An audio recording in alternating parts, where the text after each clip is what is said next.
오늘 말씀을 통해 감사와 기쁨이 충만한 12월을 보내기를 주님의 이름으로 축복합니다.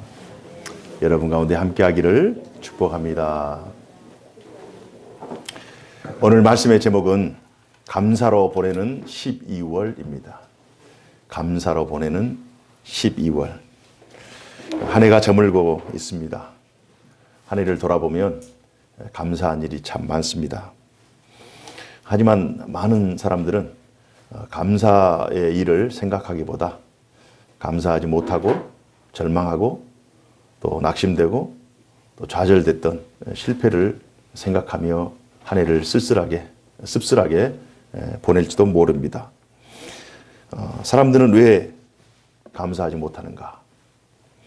자신이 남들보다 덜 가졌다고 생각하거나 자신의 삶에 만족감이 부족하기 때문에 감사를 하지 못합니다. 인간은 거의 대부분 비슷한 것 같습니다. 저부터서가 그래요. 소유에 참 민감한 것 같고 또 말씀을 통해 모든 어려움 속에서도 감사를 선택할 수밖에 없는 진정한 감사가 무엇인지를 오늘 말씀을 통해 확인했으면 좋겠습니다. 오늘 시편을 기록한 다윗의 삶은 진정 감사한 삶이었을까? 오늘 말씀을 우리 권사님 읽으셨지만 다윗의 삶을 곰곰이 생각하면 결코 감사가 넘치는 그러한 상황들이 아니었어요. 인생 전체를 돌아보면 그의 나이 17세 때 골리앗을 쳐서 죽였습니다. 그 이후로 16년 동안 그는 말할 수 없는 핍박과 고난과 환난의 삶을 살아갑니다. 한때는 자신의 목숨을 구하기 위해 자기의 적군 아기스 왕에게 가서 블레셋의 아기스 왕에게 가서 침을 흘리며 미친 척을 하면서 겨우겨우 목숨을 보존합니다.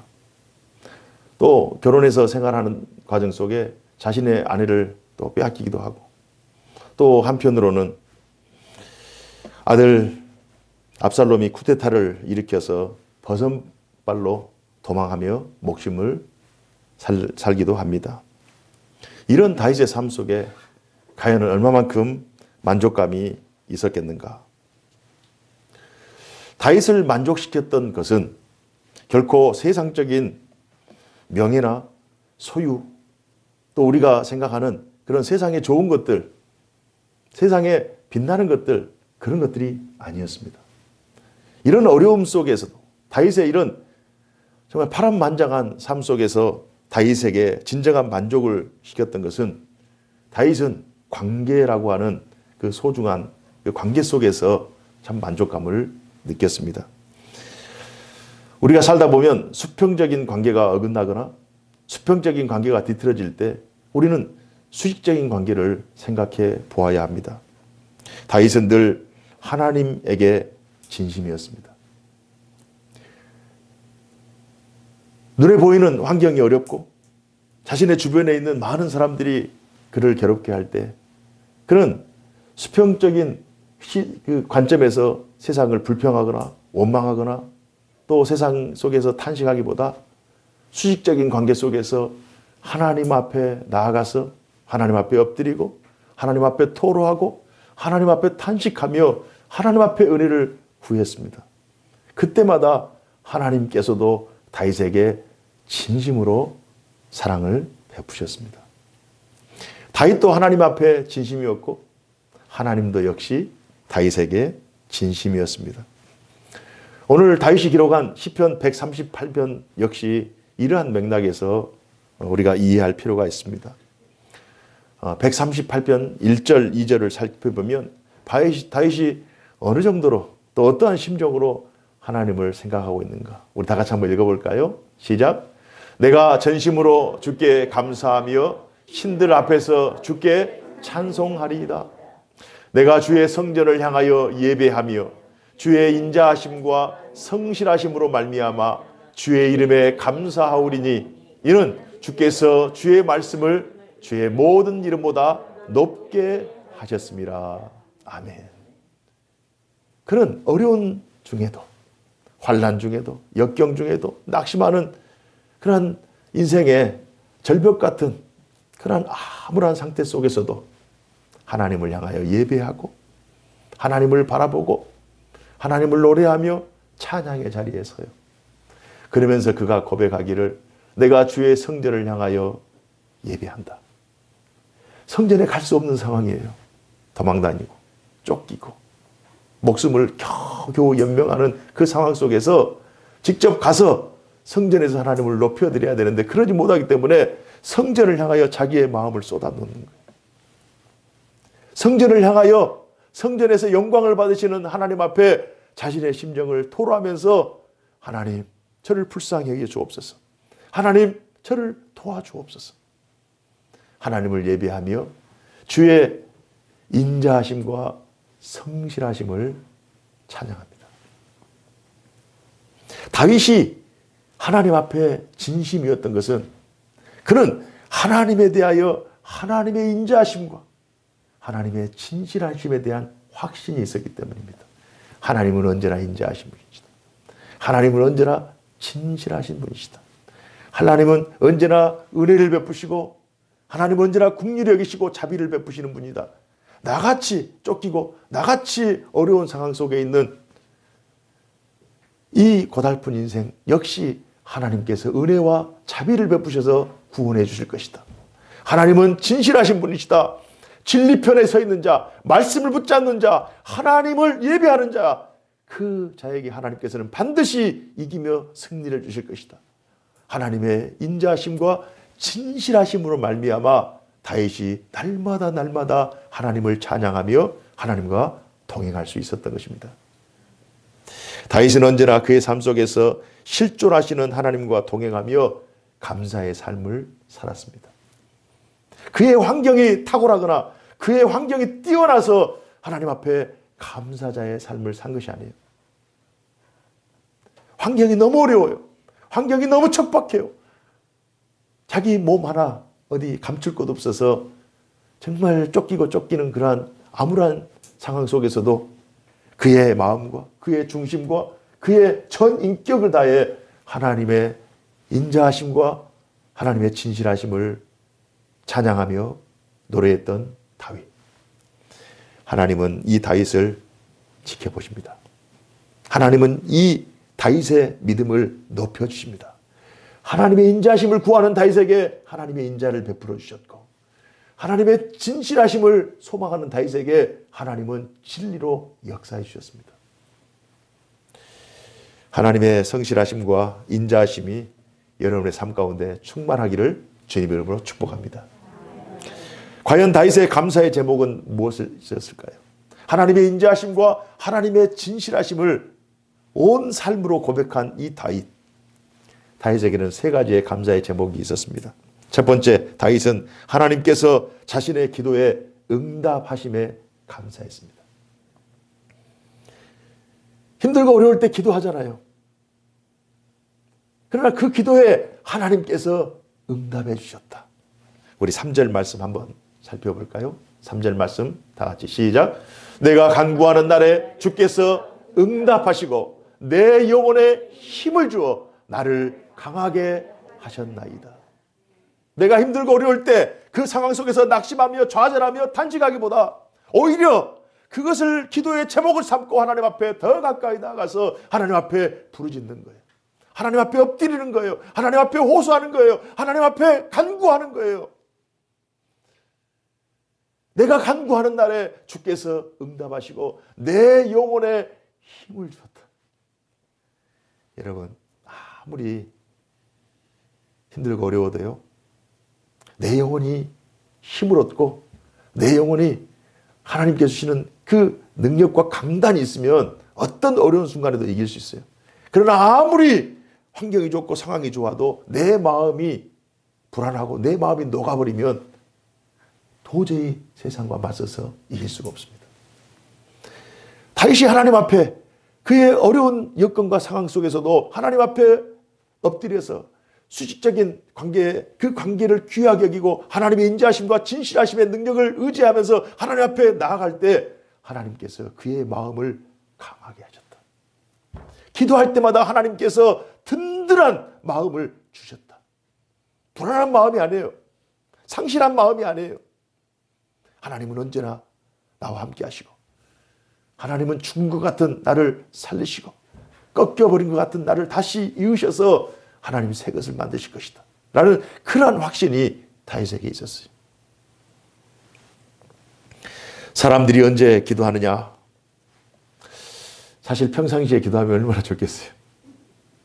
평상시에 하나님을 찬양하고 예배하고 또 하나님을 의지하고 기쁨으로 감사하러 살면 얼마나 좋겠어요. 정말 긴박할 때, 간절할 때, 길이 막혔을 때, 그때 비로소 주여 나를 불쌍히 여기소서, 주여 은혜를 베푸소서 하면서 하나님 앞에 나아갑니다. 다윗도 마찬가지였어요. 급할 때, 답답할 때, 억울할 때, 그가 무엇인가를 필요할 때 하나님 앞에 나아갔어요. 그러나 다윗의 삶을 보면 하나님의 은혜가 필요하지 않는 때가 없었어요. 그래서 늘 그는 답답한 삶, 그는 늘 하나님의 은혜가 필요한 삶을 살았기 때문에 자동적으로 하나님 앞에 나아갔습니다. 다윗이 다윗 된 것은 다윗의 고난이 다윗을 만든 거예요.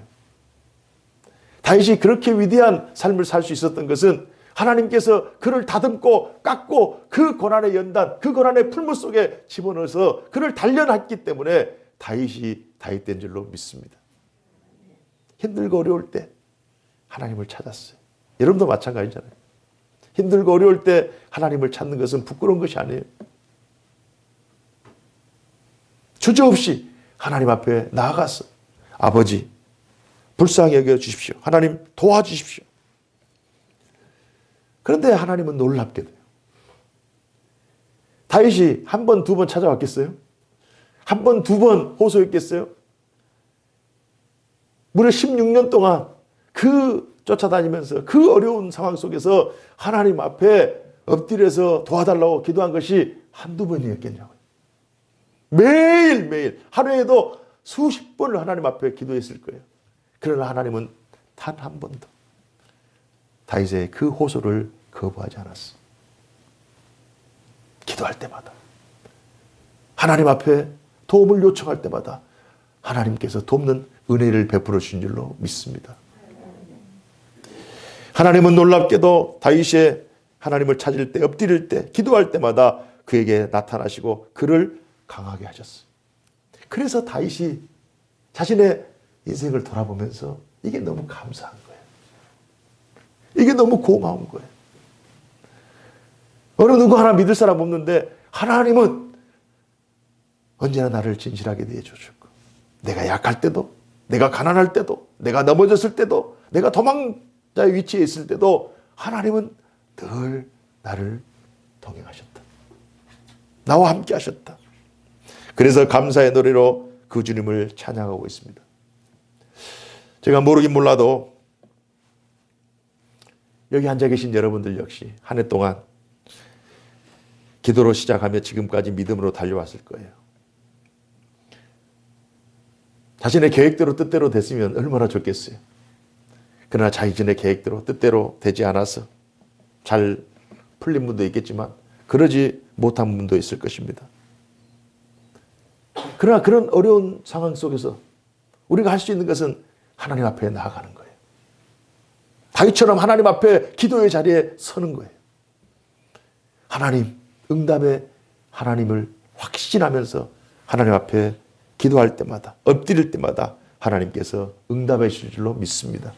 이런 놀라우신 은혜가 12월을 시작하는 이 주일에 여러분에게 임하기를 주님 이름으로 축복합니다. 두 번째 다윗이 하나님 앞에 감사했던 내용은 다윗은 여호와께서 환난 중에 보호해 주시고 구원해 주실 것을 확신하며 감사했어요. 하나님은 환난 중에 구원해 주시고 나를 보호해 줄 것이다. 우리 7절 말씀 다 같이 한번 읽어볼까요? 7절 말씀 다 같이 읽습니다. 시작. 내가 환난 중에 다닐지라도 주께서 나를 살아나게 하시고 주의 손을 펴사 내 원수들의 분노를 막으시며 주의 오른손이 나를 구원하시리로다. 아멘. 내가 환난 중에 다닐지라도 주께서 나를 살아나게 하시고 주의 손을 펴사 원수들의 분노를 막으시는 거예요. 이게 좀 시각적으로 이미지상으로 좀 다가오나요? 여러분 자녀들을 키우실 때 자녀들이 어려움이 있을 때 그 자녀들에게 어려움이 임하면 엄마가 아버지가 자녀들을 몸으로 막아내고 자녀들 다치지 않도록 보호하고 그런 보이는 그 이미지가 다윗의 삶 속에서 하나님께서 나를 이렇게 지키시고 보호하셨다. 하나님은 어떻게 이런 일을 가능하게 하시는가? 6절 말씀에 힌트가 있어요. 6절 말씀 우리 다 같이 한번 살펴보십시다. 6절 말씀 시작. 여호와께서는 높이 계셔도 낮은 자를 굽어 살피시며 멀리서도 교만한 자를 아심이니이다. 하나님은 우리가 생각할 때 하나님은 안 보이는 것 같잖아요. 너무 높이 계셔서. 하나님은 우리가 느낄 수 없다고 생각하시잖아요. 너무 크니까. 그러나 하나님은 그러지 않아요. 하나님은 가장 세밀하고 가장 미세한 그 부분까지도 하나님은 눈에 보이는 기이한 광경, 기이한 놀라운 역사, 창조의 역사, 우주 만물을 창조하시고 해와 달과 별과 이 땅에 있는 모든 것들을 다 창조하시는 그 위대한 하나님의 능력을 가지고 계시지만 그러나 눈에 보이지 않는 바람을 만드시고 공기를 만드시고 햇빛을 만드시고 생명을 만드시고 이 땅에 있는 존재하는 모든 것들의 근원의 근원자가 되시는 그분이 하나님이세요. 여호와께서는 높이 계셔도 낮은 자를 굽어 살피신다. 멀리서도 교만한 자를 살피신다. 그럼 겸손한 자를 살피실 수 없어요? 교만한 자를 살피실 수 있다면 겸손한 자. 죄악 가운데 하나님을 거부하는 자를 하나님께서 살피신다면 환난 중에 하나님 앞에 엎드려 기도하는 자를 하나님께서 살피시지 않겠냔 말이에요. 다윗의 이 고백은 자신의 삶의 현장에서의 고백이지만 장차 오실 메시아에 대한 실존을 예언적으로 선포하는 내용이에요. 하나님은 늘 나를 보호하시고 나를 지키신다. 그러니까 자기의 삶 속에서 실제로 하나님께서 보호하시고 자기를 지켜주셨어요. 이건 하나님의 자기와의 그 관계이지만 이걸 조금 더 구속사적으로 확장시키면 나에게만 주어지는 하나님의 실존이 아니라 하나님과 관계되어 있는 하나님과 연결되어 있는 하나님의 백성들 하나님의 인자하심과 하나님의 진실하심을 믿는 모든 백성들에게도 하나님 동일하게 역사하신다는 고백인 줄로 믿습니다. 실제 성경 이야기를 보면 성경 역사를 보면 야곱이 삼촌 라반에게서 속임을 당할 때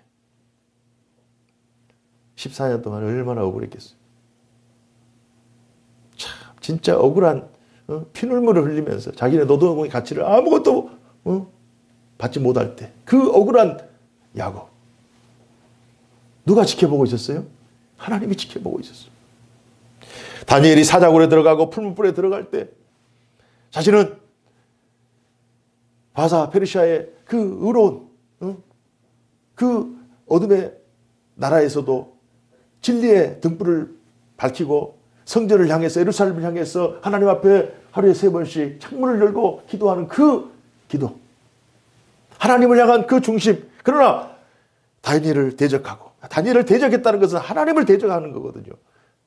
하나님을 대적한 이스라엘 백성들을 핍박한 사람들은 하나님을 결코 그 핍박한 사람들이거든요. 동일시할 필요가 있어요. 다니엘을 핍박한 사람들이 다니엘을 고소해서 사자굴에 풀무불에 던져내잖아요.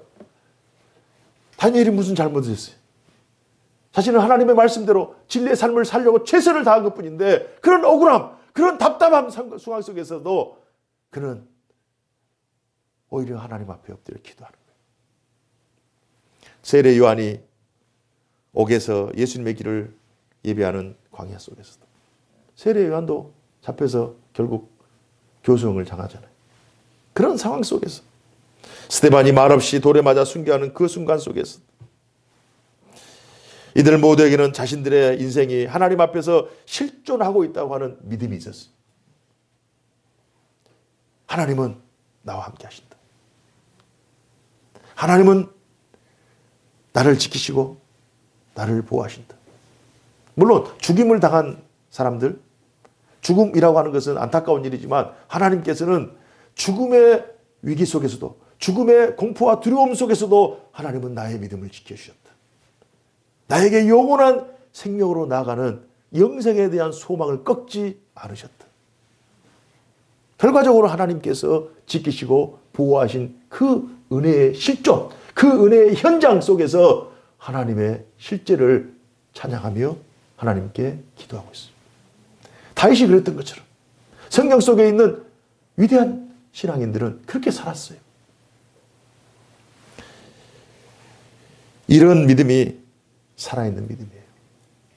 올 한 해 우리들이 행했던 삶의 모든 현장에 주님이 동행하셨고 도우셨고 승리하게 하신 줄로 믿습니다. 다윗과 함께 하신 하나님, 야곱과 함께 하시고 다니엘과 함께 하시고 세례 요한과 함께 하시고 스데반과 함께 하신 그 하나님께서 올 한 해 여러분들과 함께 하셔서 이렇게 이기며 승리할 수 있도록 은혜를 베풀어 주신 것에 하나님께 감사하시기를 바랍니다. 3000년 전 다윗의 감사가 오늘날 우리의 감사로 이어지고 있다고 하는 이 사실을 오늘 말씀을 통해 우리가 확인했으면 좋겠어요. 하나님의 실존, 하나님의 실제, 우리의 삶 속에서 실제로 역사하고 계시는 하나님의 역사하심이 3000년 동안 지금까지도 이어 내려오고 있다. 12월에도 주님께서 지켜주심을 믿고 담대하게 시작하기를 주님 이름으로 축복합니다. 세 번째, 하나님께서 다윗에게 은혜를 베풀어 주셨는데요. 감사의 제목이 있습니다. 세 번째, 하나님께서 나를 위하여 보상해 주시기 때문에 감사한다. 우리 이 말씀 8절 말씀 우리 다 같이 한번 읽어보십시다. 8절 말씀 시작. 여호와께서 나를 위하여 보상해 주시리이다. 여호와여 주의 인자하심이 영원하오니 주의 손으로 지으신 것을 버리지 마옵소서. 아멘. 여호와께서 나를 위하여 보상해 주시리이다. 하나님은 성경에서 하나님의 백성들과 언약 관계를 맺는 그 하나님의 백성들, 그 하나님의 백성들과 약속을 하는 거죠. 테스트먼트라고 하는 거예요. 약속. Old Testament, New Testament. 구약은 Old Testament. 하나님과의 오래된 언약. 또 옛 언약. 신약은 New Testament. 하나님과의 맺은 새 언약. 선지자들과 율법으로 말미암은 하나님과 하나님 백성들과의 언약. 예수 그리스도가 사도들과 교회에게 주신 하나님의 새 언약. 이게 다 약속이에요. 구약, 신약. 하나님의 백성들에게 하나님은 늘 약속을 하셔요. 이 약속을 함과 동시에 우리 지난주에 살펴보았듯이, 지난주 레위기의 말씀 우리가 살펴보았듯이 하나님께서는 상과 벌을 주십니다. 약속을 잘 준행하는 여부에 따라서 하나님께서 상을 주시기도 하고, 하나님의 백성으로서 마땅히 약속을 지켜야 되는데 지키지 못한 사람들에게는 하나님께서 징계를 주셔요. 그래서 그 징계 역시도 다시 교훈과 책망과 바르게함과 또 의로 교육함을 통해서 다시 하나님의 신실하심 가운데 나올 수 있도록, 그렇게 해서 하나님께서는 상을 주셔요. 하나님은 보상해 주시는 하나님이십니다. 우리가 그것을 바라면서 신앙생활하는 것이 조금 그 마음에 안 맞을 수도 있어요. 그러나 이건 어쩔 수 없어요. 하나님께서는 심는 대로 거두게 하시고 심은 것보다 더 많이 주신다. 30배, 60배, 100배. 아니, 하나를 심었으면 하나만 나와야 되죠. 이게 정직한 것이 아닙니다. 하나님 앞에서 하나님께서는 심은 것보다 더 주셔요. 하나님께서는 늘 보상해 주십니다.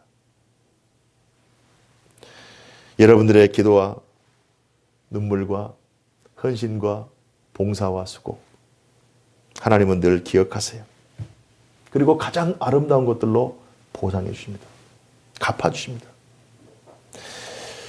어느 권사님의 이야기를 아니하실 수가 없어요. 시누이가 4명 있는 집에 시집 왔어요.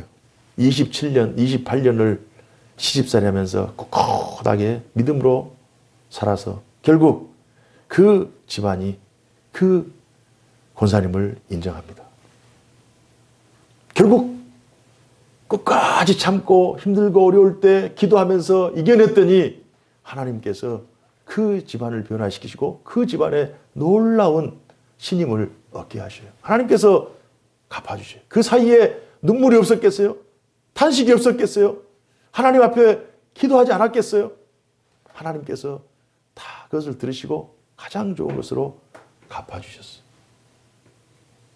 또 어떤 권사님은, 이 전 권사님은 시누이가 4명, 시어머니도 있고, 다른 권사님은 시동생이 3명이고 남편하고 시아버지 가면 5명 있는 집안에 들어가서 40년 동안 정말 이름도 없이 빛도 없이 그 집안을 위해서 헌신하고 충성하고 봉사했어요. 나중에 그 집안 모든 사람들이 그 권사님의 수고를 다 아세요. 하나님께서 그 권사님을 높여주셨어요. 우리 교회 이야기예요. 여러분들의 이야기예요. 제가 두 사람의 얘기를 들었지만 여기에 앉아 계신 여러분 모두가 다 하나님 때문에 참고 하나님 때문에 절제하고 하나님 때문에 기도하고 삶이 정말 어렵고 무너지는 것 같은 그러한 어려움 속에서도 참고 인내하며 수고하고 희생하고 애쓰고 하나님의 은혜를 구하고 그랬더니 하나님께서 높여주시는 거예요. 하나님의 때에 하나님의 방법으로 보상해 주시는 하나님의 역사가 우리의 삶 가운데 실제 역사하는 역사인 줄로 믿습니다. 다윗 역시 마찬가지. 17세 어린 나이에 민족 영웅이 됐어요. 우리 축구 대표팀이 막 골 넣고 16강 들어가니까 민족의 우리나라 영웅들이 되잖아요. 축구팀이 이루은 결과예요. 그러나 다윗은 어떻습니까? 다윗은 이 혀를 단신으로 그 블레셋의 장군 골리앗을 쳐서 무찔렀어요. 아무도 할 수 없는 일을 본인이 해버린 거예요. 민족 영웅이 돼버린 거예요. 아주 그냥 이거 우리 축구팀하고 비교할 수 없는 다윗 신드롬이 생길 정도로 그렇게 17세에 그런 영광을 누리다가 16년 동안 시기와 질투 때문에 돌아다니는 거예요. 형제들, 부모, 가정 있을 수 있겠어요? 고향, 친척, 지인들 만나고 싶어도 못 만나요. 16년 동안 돌아다니면서 어찌 탄식이 없었겠어요? 어찌 슬픔이 없었겠어요? 참 답답하고 내일의 삶이 불안해서 정말 어떻게 공황장애가 안 걸렸으면 공황장애를 앓지 않았을까? 정말 이거 지금 오늘날 같았으면 정말 너무나도 이게 심각한 스트레스를 받았을 거예요. 그때 그의 눈물과 그의 그 답답함을 하나님께서 다 보신 거예요. 그런 상황 속에서도 다윗이 굴하지 않고 하나님은 내가 하나님을 사모하고 나의 진심과 나의 하나님을 사랑하는 그 마음을 하나님께서 아실 것이다. 그러면서 자신의 그 슬픔을 기도로 승화시키고 찬양으로 승화시키고 말씀을 묵상하면서 하나님 앞에 엎드려서 하나님 앞에 나아가는 거예요. 그걸 하나님이 다 보시고 하나님께서 궁극적인 보상을 허락해 주신 줄로 믿습니다. 하나님이 다 보셔요. 이곳에 앉아 계시는 여러분들의 삶 속에 지난 삶 속에 하나님을 위하여 교회를 위하여 하나님 앞에 드렸던 여러분의 헌신 하나님께서 내게 맡기신 귀한 사명의 자리에서 뒤로 물러서지 않고 그 사명의 자리를 꿋꿋하게 감당하기 위해서 정말 최선을 다한 그 모습을 하나님께서 다 보신다니까요. 그리고 갚아주셔요. 참고 인내하고 고생하며 희생하셨던 그 모든 것들 아름다운 것으로 보상해 주실 줄로 믿습니다. 현세와 내세에도 당대와 후대에도 하나님께서 아름다운 것들로 채워주시고 특별히 하늘 소망을 가지고 영생을 향해 나가는 우리 모두를 하나님께서 진심으로 복을 내려주실 줄로 믿습니다. 이제 12월이 지금 다가와서 많은 사람들은 한 해를 쓸쓸하게 또 후회하면서 탄식하면서 보내는 이 시점에 우리는 오히려 감사를 가지고 더 큰 소망으로 12월을 맞이하고 또 하나님 앞에 더 큰 소망으로 하나님 앞에 기도하면서 이기며 승리하는 삶을 사시는 우리 모두가 되기를 주님 이름으로 축복합니다. 기도하겠습니다. 고마우신 하나님 아버지 감사합니다. 지난 한 해 동안도 하나님께서 저희들의 삶을 지켜주시고 보호하여 주셨음에 감사합니다. 어찌 힘들고 어려운 일이 없겠습니까? 낙심되고 어찌 슬픈 일이 없었겠습니까? 그러나 우리 개인의 감정과 또 개인의 판단으로 우리의 삶을 판단하지 않고 하나님 안에서 실제 우리의 삶 가운데 역사하시는 하나님의 그 실제 앞에서, 실존 앞에서 우리의 믿음을 하나님 앞에 드리고 우리의 기도를 드렸던 모든 것들 주님이 아십니다. 주님, 우리 사랑하는 성도들의 삶 가운데 친히 동행하시고 임재하여 주셔서 지금까지도 하나님 함께해 주셨던 것처럼 12월에도 놀라운 하나님의 구원의 역사를 베풀어 주옵소서. 은혜와 복을 더하여 주옵소서. 소망으로 인내하게 하시고 소망의 아름다운 열매들을 풍성히 맛보게 하여 주옵소서. 허락하심을 믿사옵고 살아계신 주 예수님 이름으로 감사하며 기도하옵나이다. 아멘.